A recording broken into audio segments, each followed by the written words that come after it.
હતા એ રાજા સવારમાં વહેલા જાગી પોતાની અટારીએ ભગવાન સૂર્યનારાયણને જળ ચડાવે. હજી ભગવાન સૂર્યનારાયણ ધીરે ધીરે ધીરે કોર કાઢે છે. સાંભળજો, આ વાત મને બહુ ગમે છે. અરે ભગવાન સૂર્યનારાયણ ભલે ઉગ્યા ભાણ ભાણ લવ તુમારા ભામણા મરણ જીવન લગ માણ રાગજે કશ્મ રાઉત. અને એવે ટાણે ગામનો રખેહર, સફાઈ કામદાર, પતિ પત્ની, એકની બગલમાં હુંડલો રહી ગયો છે, હાથમાં હાવણો રહી ગયો છે, બે જણે હાલ્યા આવે છે. કોઈ દિવસ ઈ શેરીએ ન ચાલે, આજ ભૂલથી ઈ શેરીએ ચલાઈ ગયું. રાજા જ્યાં મહારાજાનો મહેલ છે, અને ઈ મહેલ એમ કહેવાય દીવ ઉગ્યામાં અહીંયા સૂર્યનારાયણને જ્યાં જળ ચડાવવું, અને એમાં રખેહર પતિ પત્નીને જ્યાં જોવા,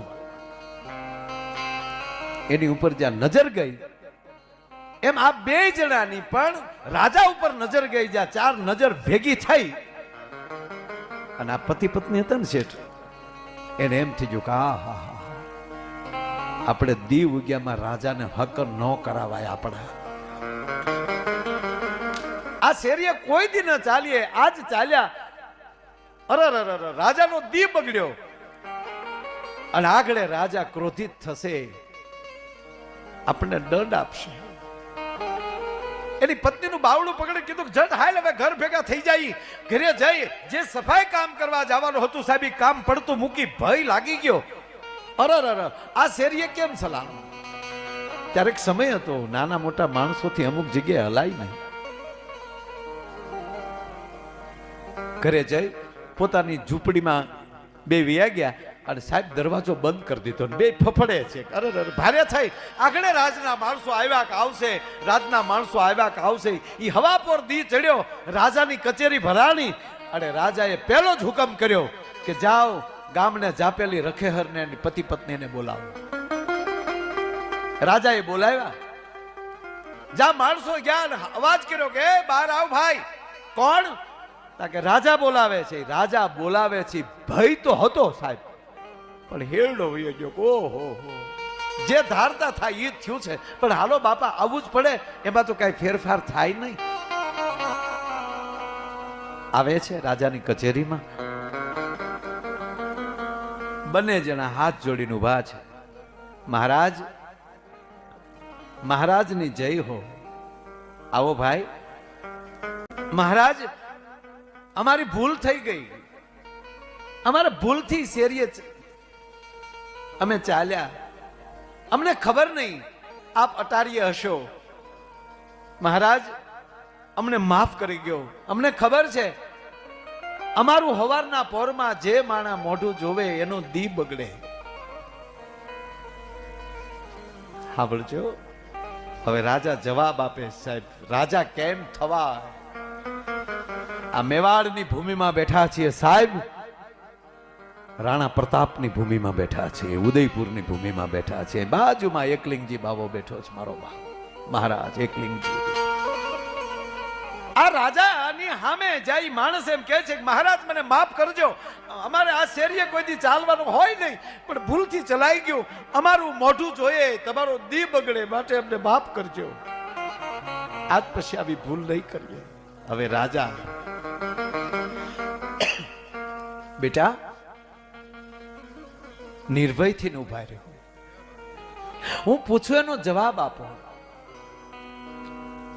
તમારું મોઢું જે જોવે એનું દી બગડે? હા બાપુ. અચ્છા, તો બેટા મને એ જવાબ આપો કે સવારના પોરમાં જે મારું મોઢું જોવે એનો દી બગડે કે સુધરે?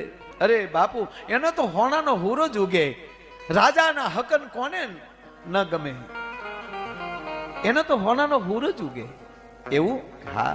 તમારું મોઢું જોવે એનો દી બગડે, અને મારું મોઢું જોવે એને હોનાનો હુર જ ઉગે. હા. તો તમે મારું મોઢું નથી જોયું?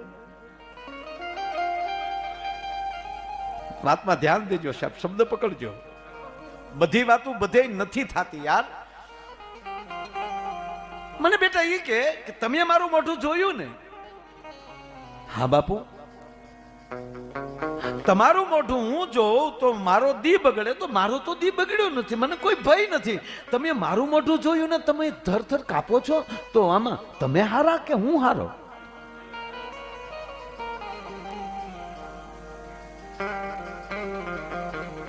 મારું મોઢું જોવાથી, મારું મોઢું જોવાથી, મારા હકન લેવાથી જો એને હોનાનો હુરજ ઉગતો હોય તો આ બે દોનો દંપતીએ મારું મોઢું આજ હવારમાં જોયું છે.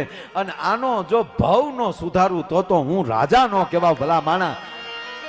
અને રાજાએ હુકમ કરી દીધો કે આ બેયને હો હોનામોર આપો.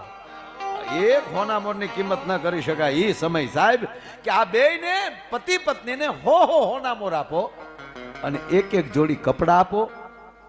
અને એને કહી ગયો કે હવે તમારે 1 મહિનો તમારા ઘરે આનંદ કરવાનો છે, તમારે તમારા કામ ઉપર નથી આવવાનું, તમને 1 મહિનાનો બીજો પગાર પણ તમને મળી જશે બેયને.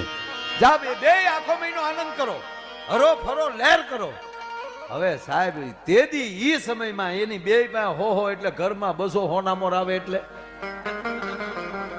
ત્યાં સંસ્કાર કામ કરતા હોય છે. એને ભય લાગ્યો ને કે આપણે મોઢું ન દેખાડાય, આપણે અહીંયા ન હલાય. દરેક વ્યક્તિ પોતાની વાતને પોતા ઉપર લઈ લઈને એનું ઈશ્વર કલ્યાણ બહુ કરે. હવે આને બેયને 1 મહિનાની રજા, બેયની ઘરમાં 200 હોનામોર, એક જોડી કપડા. સંસ્કાર આવે, સંપત્તિ હોય.